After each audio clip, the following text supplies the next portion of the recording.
Noong Huwebes, natapos ang ilang linggo ng negosasyon, matapos makipagkasundo ang Lakers kay JJ Redick para maging kanilang bagong head coach. Ayon kay Adrian Wojnarowski ng ESPN, ang 4 na taong kontrata ay formal na offer kay Redick. Si Redick ay isang 15 taong NBA veteran na naglaro para sa Magic, Clippers, 76ers, Pelicans, Bucks, at Mavericks.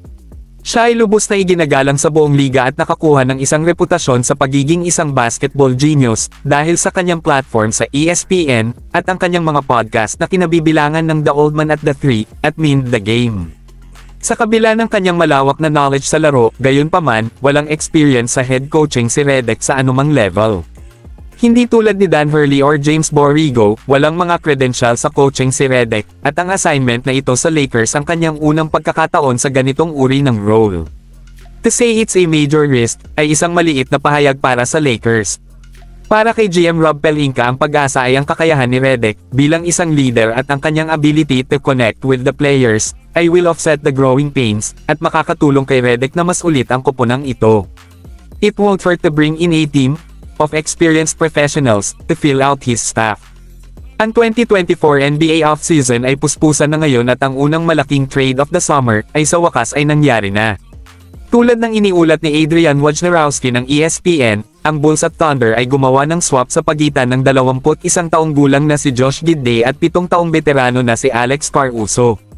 Ito ay minarkahan ng major move of the 2024 offseason, at maraming sinabi ang mga tao tungkol sa deal mula sa magkabilang panig. Karaniwang walang ganoong bagay bilang win-win trade sa NBA, ngunit ito ay halos malapit na. Wala sa alinmang koponan ang lumala ng husto ngunit pareho silang nagdagdag ng isang manlalaro na mas nababagay sa kanilang timeline. Sa kaso ng Bulls, sila ay nagtutulak sa muling mag-rebuild right now, and it's much smarter to go young, kaysa mag-stock sa mas matatandang mga veteranong players. Maaaring hindi A-tier asset si Josh Giddey, ngunit mayroon siyang solidong two-way game, at nag-average ng 12.3 puntos, 6.4 rebounds, at 4.8 assists sa 47.5% shooting noong nakaraang season.